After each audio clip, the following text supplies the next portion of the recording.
누가복음 15장 11절에서 24절 말씀 한 절씩 읽어갑니다. 또 이르시되 어떤 사람에게 두 아들이 있는데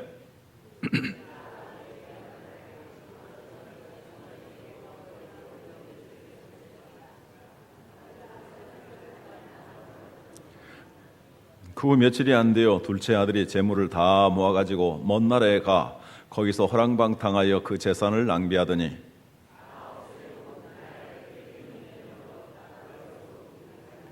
가서 그 나라 백성 중 한 사람에게 붙여 사니 그가 그를 들로 보내어 돼지를 치게 하였는데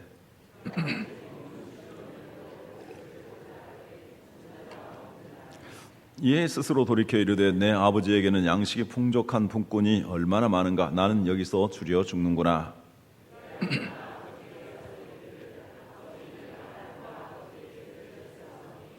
지금부터는 아버지의 아들이라 일컬음을 감당하지 못하겠나이다. 나를 품꾼의 하나로 보소서 하리라 하고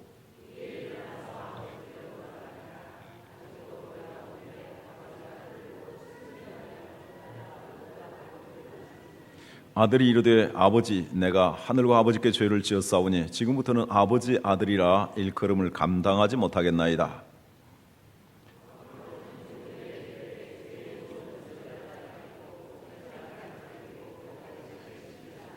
그리고 살진 송아지를 끌어다가 잡으라. 우리가 먹고 즐기자. 이 내 아들은 죽었다가 다시 살아났으며 내가 잃었다가 다시 얻었노라 하니 그들이 즐거워하더라. 아멘. 오늘 예배에 참여하신 분들, 특별히 초청받아 오신 분들 주님의 이름으로 환영합니다. 우리 옆에 사람들 같이 인사하도록 하겠죠? 인사하도록 하겠습니다.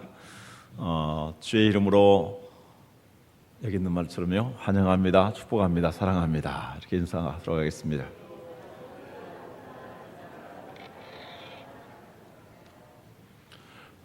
오늘 읽은 누가복음 15장에는 세 편의 하나님의 사랑 이야기가 기록되어 있습니다. 첫 번째 이야기는 어떤 사람이 양 100마리가 있었는데 한 마리가 길을 잃었습니다. 그러자 그는 99마리를 우리에 두고 그 한 마리를 찾아 숲속으로 들어가게 됩니다. 그리고 비로소 그 양을 찾았습니다. 너무나 기뻐한 나머지 그 목자는 그 양을 어깨에 둘러 매고 집으로 돌아왔습니다. 그리고 이웃들과 벗들을 초청해서 잔치를 벌였습니다. 성경이 이렇게 말씀합니다. 이와 같이 하나님께서는 죄인 한 사람이 돌아왔을 때 의인 99으로 말미암아 기뻐하는 것보다 더 기뻐하신다. 우리 주 예수님의 말씀입니다. 두 번째 이야기는 어떤 여자가 10개 은전을 가지고 있었습니다. 그런데 은전 하나를 집안에서 잃어버렸습니다. 그는 등불을 켜고 빗자루를 쓸어가면서 샅샅이 뒤지며 찾았습니다. 드디어 반짝거리는 은전이 나타났습니다. 큰 돈입니다. 그는 너무나 기뻐서 이제 이웃들과 벗들을 초청해서 잔치를 벌입니다. 이거에 대해서 예수님이 이렇게 말씀하십니다. 이와 같이 천국에서는 한 사람이 돌아왔을 때 천사들과 더불어 하나님이 기뻐하신다. 그리고 세 번째 이야기는 오늘 잃어버린 아들을 찾은 이야기입니다.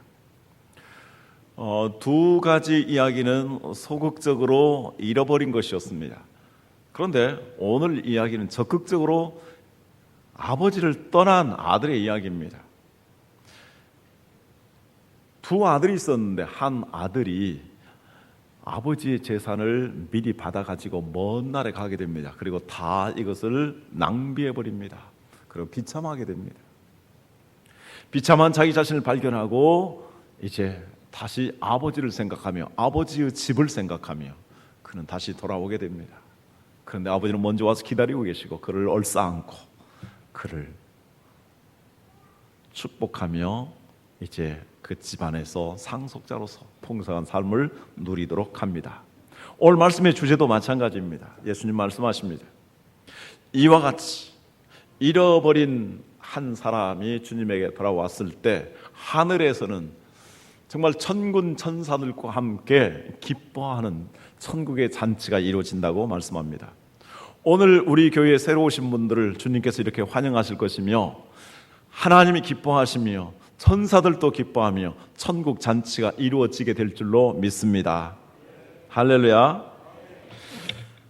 자, 오늘 이 세 가지 이야기가 다 우리 인간들 끔찍하게 사랑하시는 하나님의 사랑 이야기입니다.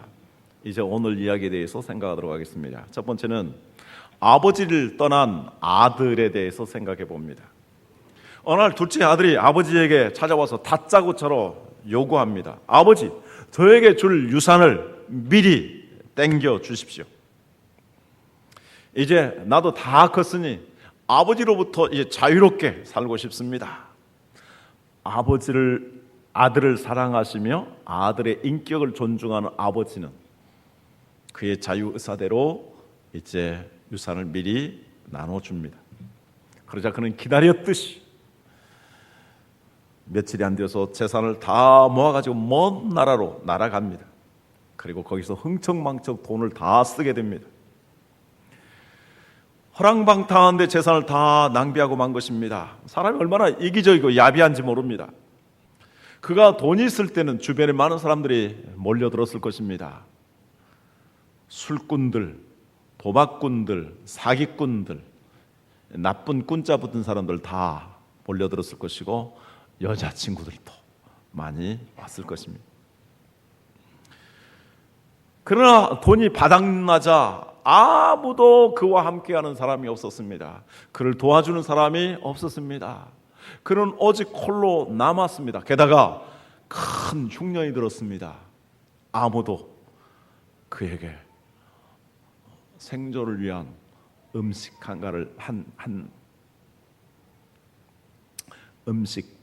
한 식사를 대접해 주지 않습니다. 그래서 그는 전전긍긍하다가 어느 집에 들어가게 되었습니다. 그랬더니 저 들에 있는 돼지 우리를 치라라고 말합니다. 그래서 그는 돼지 농장에 가서 돼지를 치게 되었습니다. 그는 싹을 받지 못하였습니다. 대신 그가 돼지를 열심히 치는 가운데 돼지가 먹는, 옛날에는 사료도 없었겠죠. 그래서 돼지가 먹는 돼지밥을 같이 먹으면서 지내게 되었습니다. 얼마나 비참한 모습입니까? 정말 아버지 아들로 있었다면 흉년도 걱정이 없이, 거기는 품꾼도 많기 때문에 넉넉하게 살 수 있었는데 아버지를 떠난 그의 삶이 이렇게 비참하게 된 것입니다. 돼지의 후각은 개의 후각보다도 10배나 더 발달되었다고 합니다. 돼지의 소화력은 사람의 30배 정도에 이른다고 합니다. 그래서 이 돼지는 땅속에 있는 음식까지도 찾아서 캐 먹습니다. 고구마를 심어놓으면 고구마 밭을 완전히 쟁기질 하듯이 다 고구마를 캐서 먹는다고 합니다. 그리고 이 돼지는 소화력이 좋기 때문에 죽은 것, 썩은 것, 더러운 것 가리지 않고 닥치는 대로 먹습니다. 그렇게 돼지가 썩은 것, 더러운 것 가리지 않고 먹고 또 그렇게 더럽게 살기 때문에 구약 성경에서는 돼지고기를 먹지 말라고 말씀합니다. 그리고 돼지는 하나님 앞에 제물로 드릴 수 없다고 말씀합니다. 그래서 이스라엘 백성들에게 돼지는 혐오스러운 것이 되었습니다. 이제 귀한 아들이 돼지와 함께 지내고 돼지와 먹고 살기 위해서 다투고 돼지를 치는 돼지의 종이 되었으니 얼마나 비참합니까? 그러면 무엇이 문제일까요? 그것은 아버지의 품을 떠난 것이 발단이 된 것입니다. 아들이 아버지가 멀쩡히 살아계시는데 유산을 달라고 한다는 것은 아버지에 대한 모독입니다. 그의 심보는 이것입니다. 아버지, 유산을 내게 주십시오. 아버지, 빨리 죽었으면 좋겠습니다. 근데 아버지가 쌩쌩하니 돌아가실 기미가 없습니다.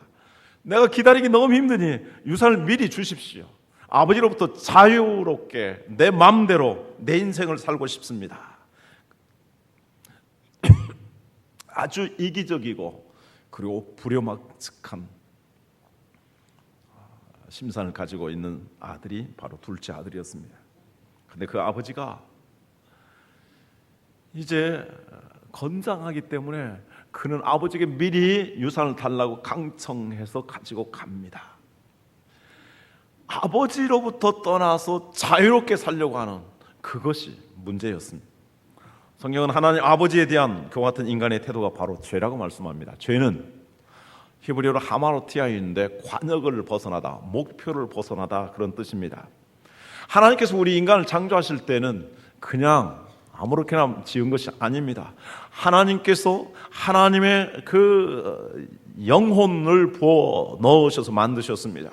그래서 인간은 동물과 근본적으로 다르게 영혼이 있어서 하나님을 찾게 되었습니다. 하나님께 기도하고 또 하나님께 예배하고, 그리고 하나님께서 우리에게 영원한 생명을 주시기 때문에 그 영혼은 불멸해서 영원한 세계를, 영원한 소망을 추구하는 인간으로 만드셨습니다. 그리고 하나님께서는 정말 모든 피조물 가운데서 하나님의 능력을 탁월하게 부어서 만드셨기 때문에 하나님을 대신해서 이 모든 피조물들을 관리하고 다스릴 수 있도록 하셨습니다. 그러므로 성경은 이렇게 말씀합니다. 우리 인간을 하나님이 창조하셨으며 인간을 가장 존귀하고 보배롭게 여기시며 하나님의 영광을 위해서 창조하셨다라고 말씀합니다. 그러나 인간이 그 하나님을 인정하지 아니하고 그 인간이 하나님으로부터 자유롭게 마음대로 살려고 하고 인간이 하나님의 그 생명과 하나님의 은택을 입었음에도 불구하고 하나님 앞에 감사하지도 아니하고 하나님께 영광 돌지도 아니하는 것이 인간의 가장 근본적인 죄인 것입니다. 로마서 1장 20절에서 23절까지 말씀합니다. 창세로부터 그에 보이지 아니하는 것들 곧 그의 영원하신 능력과 신성이 그가 만드신 만물에 분명히 보여 알려졌나니 그러므로 그들이 핑계하지 못할지니라. 하나님을 알되 하나님을 영화롭게도 아니하며 감사하지도 아니하고 오히려 그 생각이 허망하여지며 미련한 마음이 어두워졌나니 스스로 지혜 있다 하나 어리석게 되어 썩어지지 아니하는 하나님의 영광을 썩어질 사람과 새와 짐승과 기어다니는 동물 모양의 우상으로 바꾸었느니라.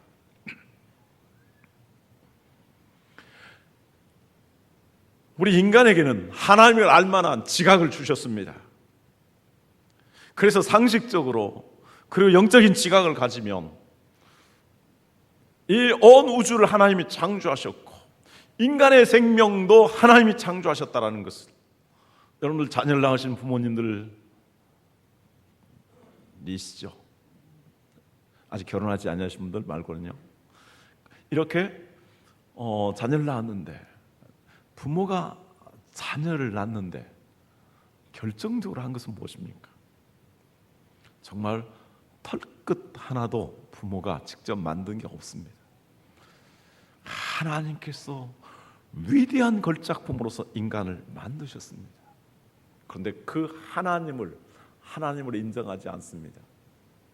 그것은 마치 정말 사선을 넘으면서 자녀를 잉태하고 자녀를 출산하고 그리고 헌신의 힘을 기울여서 자녀를 위해서 헌신한 그 부모를 자식이 인정하지 않는 것과 마찬가지입니다.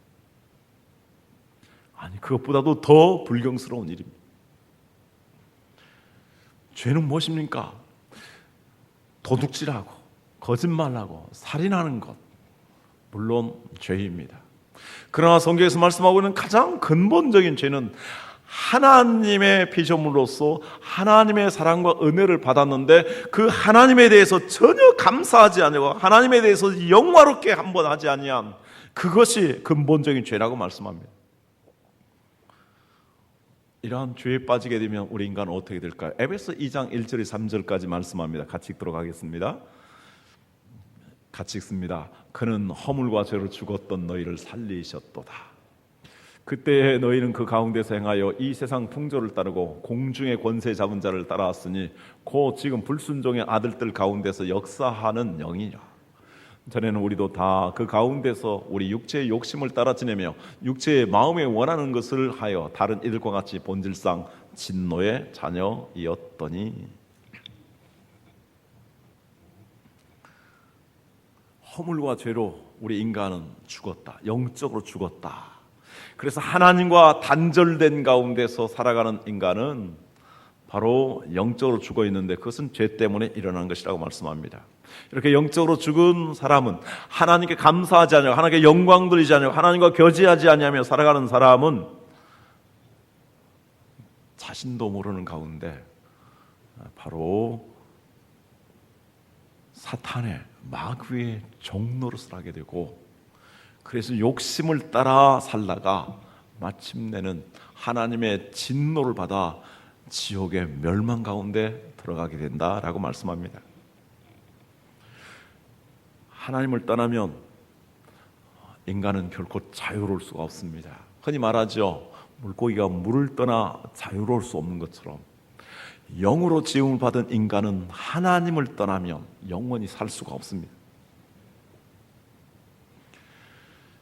그래서 이제 이 세상 풍속을 따르고 유행을 따르다가 마귀의 종노릇하다가 멸망길로 가게 되는 것입니다.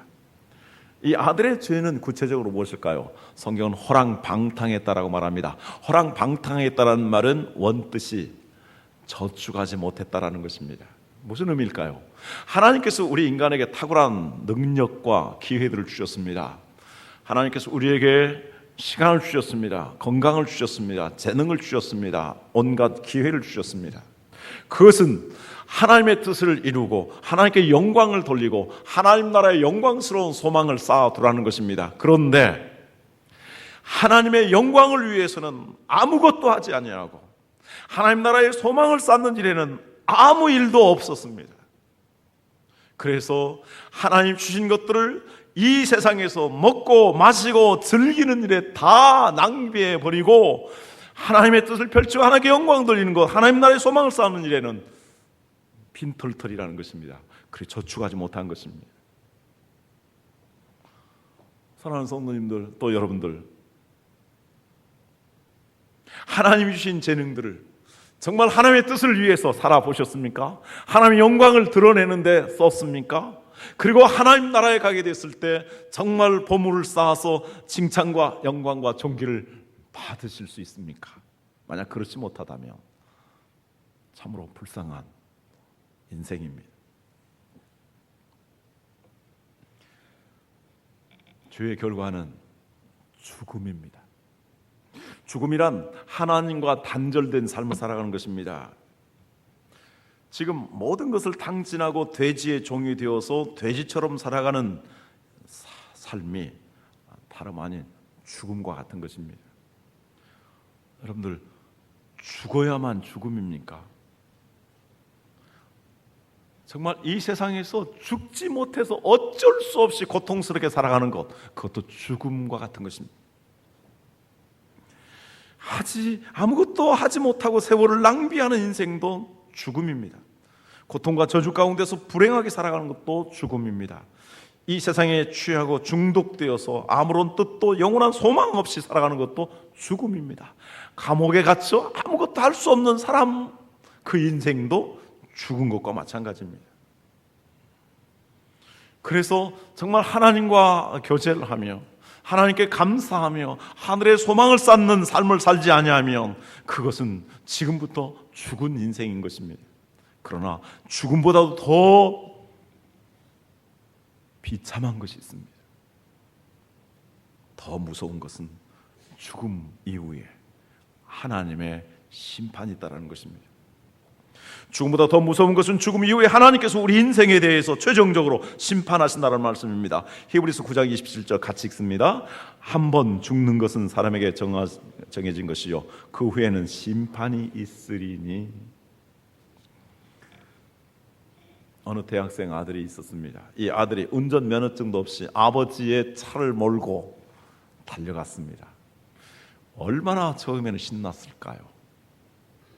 그런데 실컷 달리다가 사고를 냈습니다. 인사사고를 냈습니다. 너무나 무서워서 줄행랑을 치게 되었습니다. 그런데 경찰이 추적해서 그를 붙잡았습니다. 그는 유치장에 들어가게 되었습니다. 그 순간부터 그는 자유를 잃어버렸습니다. 두렵고 떨립니다. 소망이 끊겨진 것 같습니다. 이제는 학업을 계속할 수가 없게 되었습니다. 자기 인생의 앞날이 어떻게 될지도 모릅니다. 그럼 이제 재판을 받게 될 것입니다. 그리고 그 재판의 결과에 따라서 처벌을 받게 되어 있습니다. 그것이 하나님을 떠난 인생의 모습입니다. 두 번째로 생각해 봅니다. 아버지께로 돌아가는 아들의 모습입니다. 20절에 보면 이에 일어나서 아버지께로 돌아가니라 라는 말씀이 기록되어 있습니다. 여기서 돌아가니라 또는 돌이켜라는 말은 회개라는 말입니다. 회개라는 것은 되돌아가는 것을 의미하는데, 하나님을 떠난 인간이 다시 하나님께 되돌아오는 것을 말합니다. 그리고 거기에 이해라고 말했는데, 그것은 그가 아버지를 떠났다가 다시 돌아오게 되는 경위, 즉 회개하게 된 과정을 설명하고 있는 것입니다. 어떻게 그가 회개하게 되었을까요? 첫 번째, 그는 자기 자신에 대해서 정직하게 직면하게 됩니다. 16절, 17절 같이 읽습니다. 같이 읽겠습니다. 그는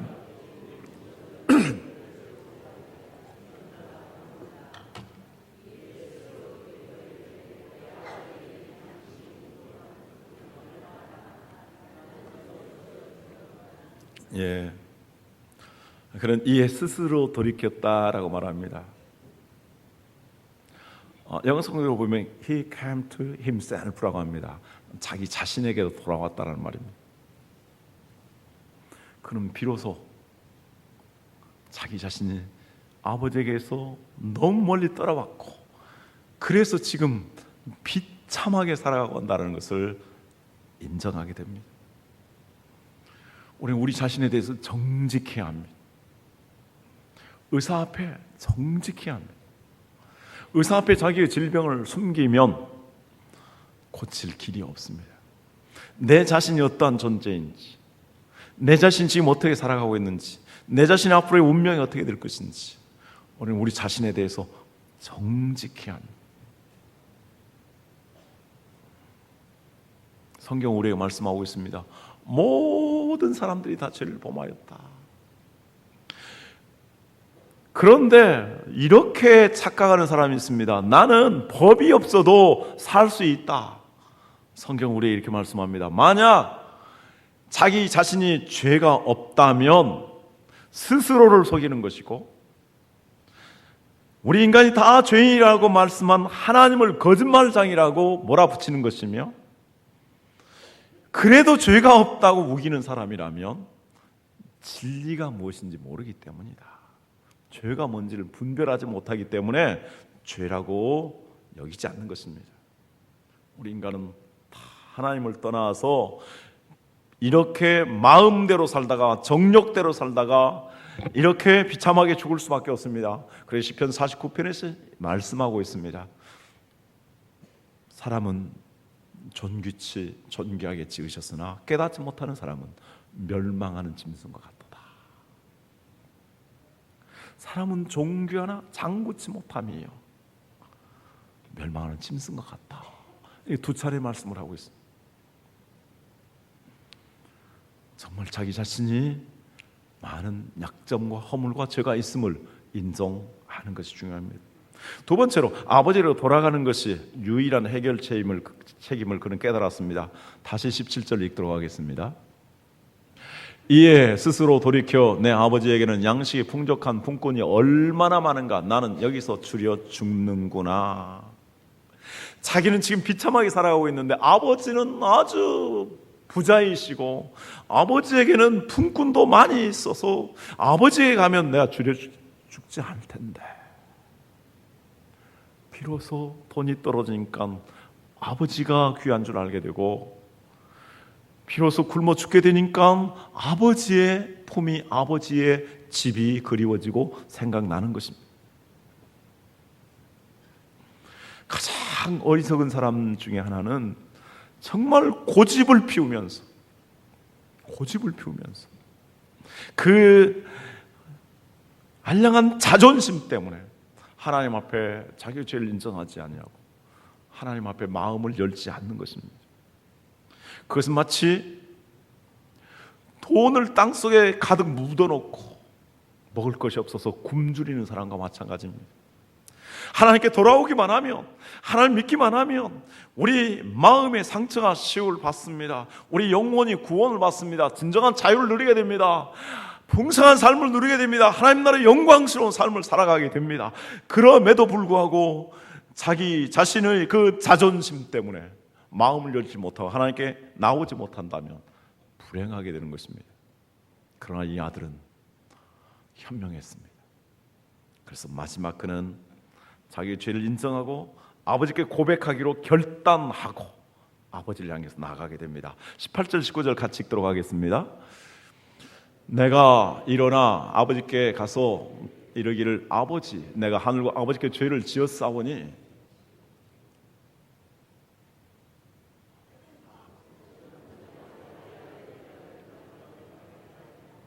나를 품꾼의 하나로 보소서 하리라 하고, 아들이 상당히 망설였듯이 이 성경 구절도 상당히 망설였다가 나옵니다.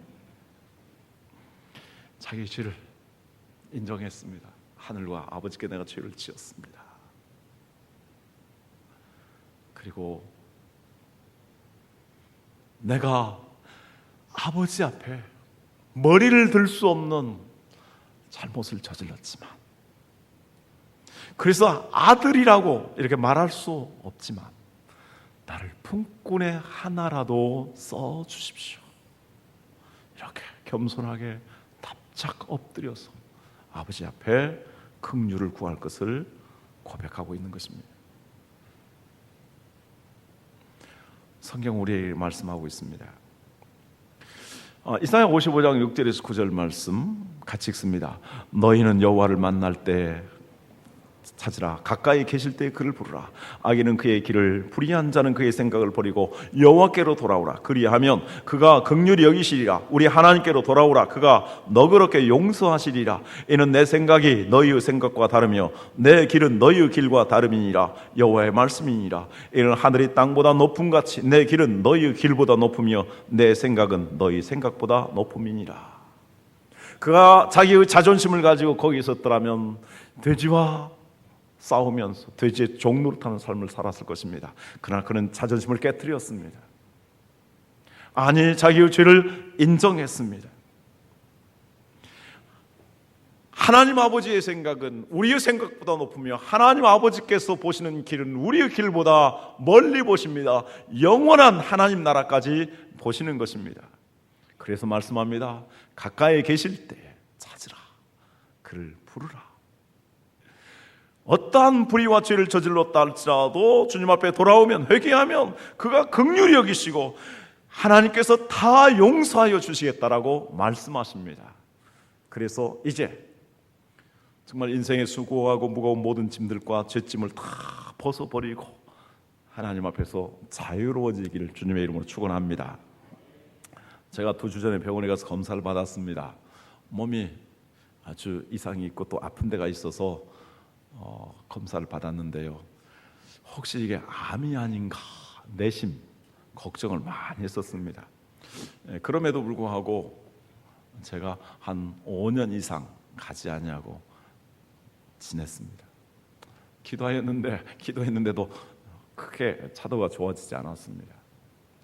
내심 불안하고 두렵고 그리고 한계점에 이르렀다 생각해서 용기를 내어서 병원에 갔습니다.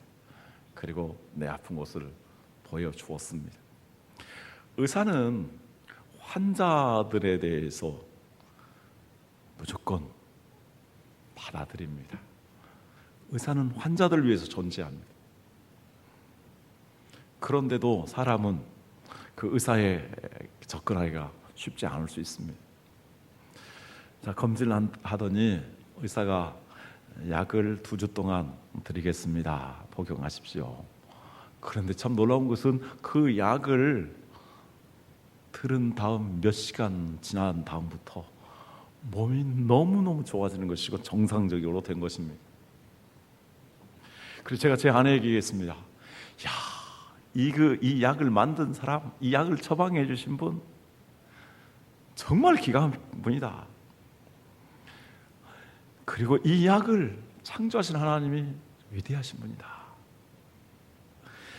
이렇게 좀 일찍 갔더라면 고민도 아니하고 두렵지도 아니하고 고생도 덜 했을 텐데, 이렇게 쉽게 해결될 수 있는데 그 머뭇거림이 저를 5년 동안이나 세월을 힘들게 한 것입니다. 2주에 찾아갔습니다. 한 달 정도 약을 드시면 치료될 것입니다. 그렇게 했습니다. 우리 예수님 어떤 분이십니까? 만병의 의사라고 말씀하십니다. 자, 성경 말씀 누가복음 5장 32절 말씀 같이 읽도록 하겠습니다. 내가 의인을 부르러 온 것이 아니요 죄인을 불러 회개시키려 왔노라. 예수님은 의롭다고 하시는 자가 아니라 나는 죄인입니다, 이렇게 하는 사람들에게 치유해 주시는 만병의 의사이십니다. 세 번째로 기다리시는 아버지의 모습을 봅니다. 20절에 일어나서 아버지께로 돌아가니라. 아직도 거리가 먼데 아버지가 그를 보고 측은히 여겨 달려가 목을 안고 입을 맞추니 라고 했습니다. 여기 측은이라는 말은 불쌍히, 긍휼히, 연민, 동정 그런 뜻을 가지고 있습니다.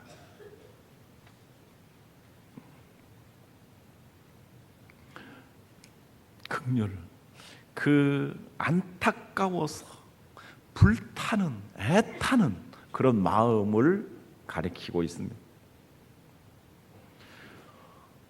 여러분들, 아버지의 사랑이 더 절실했을까요? 아들의 마음이 더 절실했을까요? 물론 아들이 비참한 삶 속에서 아버지를 향한 마음 절실했을 것입니다만, 더 애가 타고 더 마음이 녹아내린 분은 아버지입니다. 아버지는 그 아들이 아버지를 떠나자마자 그 아들에 대해서 노심초사하게 됩니다. 그래서 낮에도 밤에도 문을 열어놓고 아들이 돌아올 것을 기다립니다.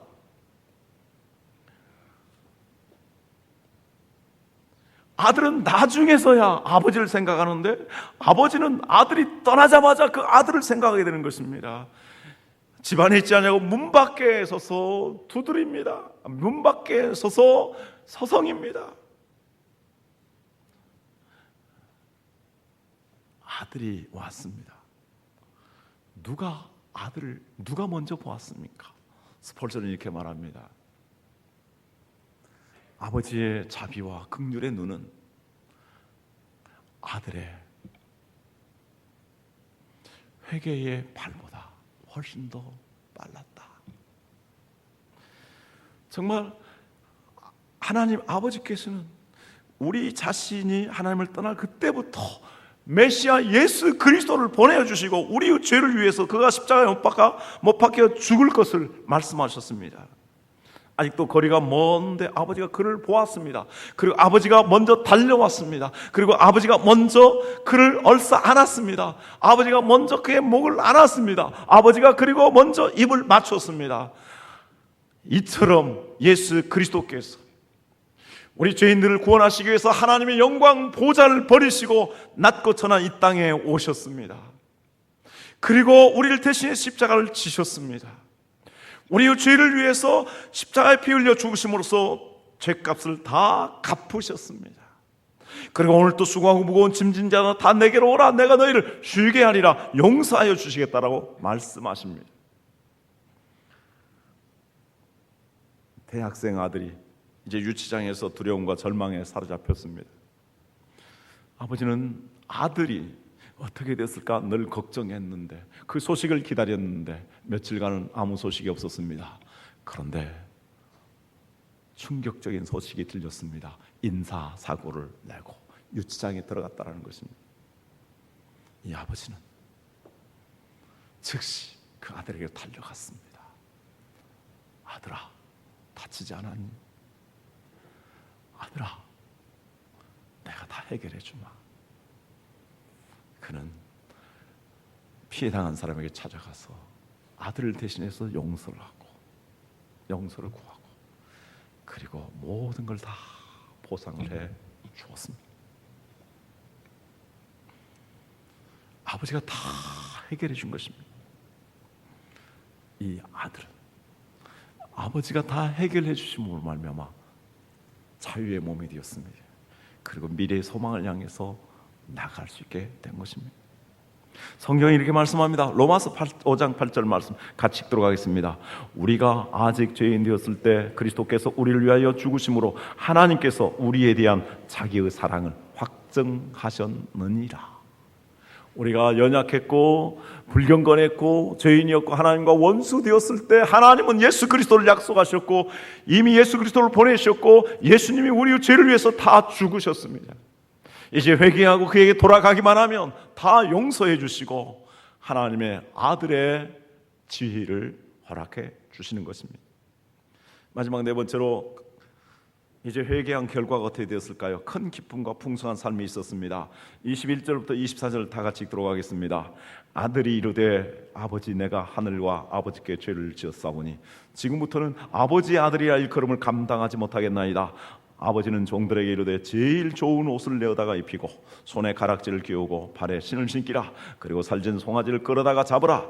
우리가 먹고 즐기자. 이 내 아들은 죽었다가 다시 살아났으며 내가 잃었다가 다시 얻어노라 하니 그들이 즐거워하더라.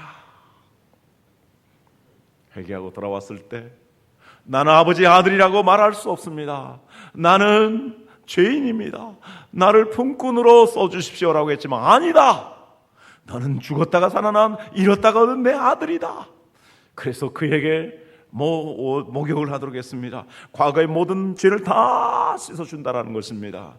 그리고 새 옷을 입혔습니다. 이제는 상속자가 된다라는 것입니다. 가락지를 끼웠습니다. 이제 변치 않은 아들이라는 약속을 심어준 것입니다. 신발을 신겨줬습니다. 너는 이제 새로운 삶을 살게 되었다라고 보증해 주신 것입니다. 이처럼 우리가 예수 그리스도 안에 살면 과거의 모든 죄 다 용서함 받을 뿐만 아니라 하나님의 아들이 되는 권세를 얻게 됩니다. 그리고 아들 예수 그리스도 안에서 풍성한 삶과 그리고 영원한 하나님 나라의 소망을 누리게 되는 것입니다. 할렐루야. 성경 말씀 마지막으로 읽고 마칩니다. 요한복음 10장 10절에 11절 말씀 같이 읽습니다. 도둑이 오는 것은 도둑질하고 죽이고 멸망시키려는 것뿐이요 내가 온 것은 양으로 생명을 얻게 하고 더 풍성히 얻게 하려는 것이라. 나는 선한 목자라. 선한 목자는 양들을 위하여 목숨을 버리거니와. 오늘도 사탄은 이 세상의 것들로 유혹하면서 우리를 속입니다. 그러나 결국은 우리의 모든 것들을 도둑질하고 죽이고 멸망시킵니다. 하나님 아버지, 그분이 보내신 하나님의 아들 예수 그리스도는 선한 목자가 되어서 양들을 위해서 우리를 위해서 목숨을 버리셨습니다. 그 목숨을 버리신 예수님을 나의 구주로 영접하면 영원한 생명을 얻습니다. 그리고 풍성한 생명을 하늘의 영광스러운 소망을 누리게 되는 것입니다. 할렐루야. 이 예수 그리스도를 모두 영접하시고 영원한 생명과 풍성한 삶을 누리시길 주님의 이름으로 축복합니다. 기도하겠습니다. 하나님 아버지,